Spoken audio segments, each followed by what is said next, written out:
Brent, good to see you. We are talking about the 6 critical risks that could derail your retirement. When it comes to retirement planning, it's not just about saving enough, it's about preparing for the risks that could undo all your hard work. So we're going to break down the top 6 risks.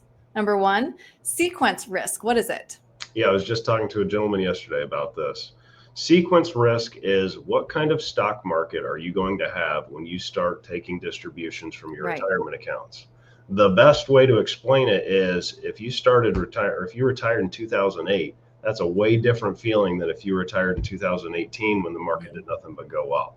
So you have to factor in some safety and make sure your income plan is whole, because you don't want the market to dictate what your retirement's going to look like. Mm-hmm. And then next we have withdrawal rate risk. We've all heard of the 4% rule before. Is that what we're talking about? Correct. So most clients nowadays, when they come to me, they said, yeah, I've heard of the 4% rule, but can you explain it to me?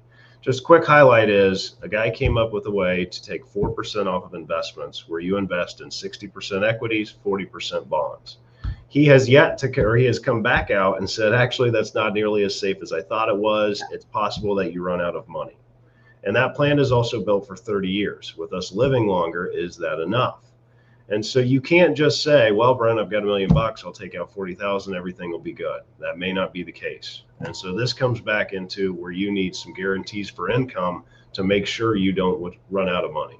Mm-hmm. All right, next we have healthcare and long-term care. 7 out of 10 people will need long-term care at some point. And if you don't have a plan or insurance, this is projected out, about 20 years annually, going to cost you anywhere from $124,000 to $211,000. Yeah, these numbers are pretty scary. And so I want to, even though we have this up, I want to start with healthcare. So most people understand they're going to move to Medicare at age 65. And Medicare is going to cover about 80% of your costs. You then can pick up a Medicare supplement, and that'll cover the other 20% of your costs. So when we get to age 65, we can do a pretty darn good job of controlling costs. But a lot of people, where they lose it is they don't understand that long-term care is not going to be covered by Medicare. Right. So this is a completely separate risk that needs to be addressed completely differently. Mm-hmm. So long-term care, the biggest issue we see with it is we know the government will take care of you if you run out of money. But you've saved, you've worked hard, you want to pass something on to the next generation.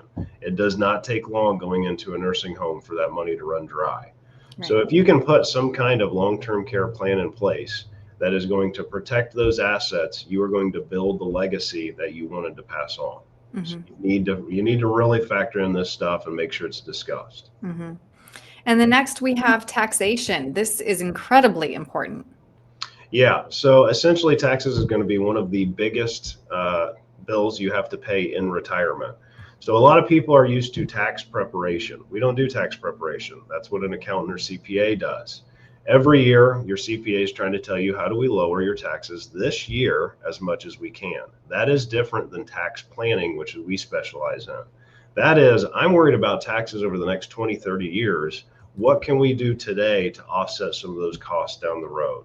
Mm-hmm. You could start with Roth conversions, distribution strategies. There's plenty to talk about to prepare yourself to keep that nest egg large enough to get you to and through retirement. Mm-hmm. And our next risk is what the creator of the 4% rule, one reason why he said it doesn't work anymore, inflation.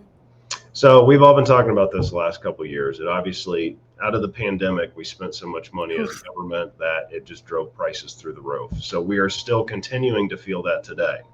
So inflation is not something that you can just brush off and think, oh, I'll just pinch pennies. It's not going to happen. So Social Security will increase your amount each year. And in my opinion, that is not enough to keep up with inflation. The $5,000 you need this month is not going to be what you need 2-3 years down the road.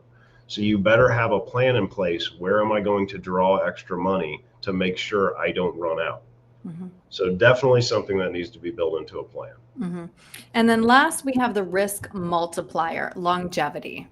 Yeah, so people are living longer. I mean, it's just a common fact. And so right now I'm doing my planning to age 100. Okay. In 10 years, I may be doing my planning to 110 or 120. I don't know. But technology moves fast and healthcare is getting better. So you really need to factor that in. And I was just explaining to you earlier, I have clients say, well, Brent, nobody in my family lives past 65. Let's just plan to age 70. No, we're not going to do that. I don't ever want to have a conversation with a client where I say, hey, sorry you lived too long, but you're out of money. Right. So we need to be the voice of reason to say, hey, we need to build some things in place because, you know, what your parents were affected by and passed early, they may have a complete solve for that in 6 months, and we don't ever have to worry about that. Right. Such a good point. There's so much that goes into this. And at least, Brent, you live in this world, you know these risks, you have strategies to address them. So if somebody wants to talk through any of this that we've discussed today, what's the best way to reach you? Sure. Then call the office to get on the calendar, 614-430-8383, or go to young-wm.com. These things aren't going away, so feel free to reach out to us. Great. Brent, thank you. Thank you.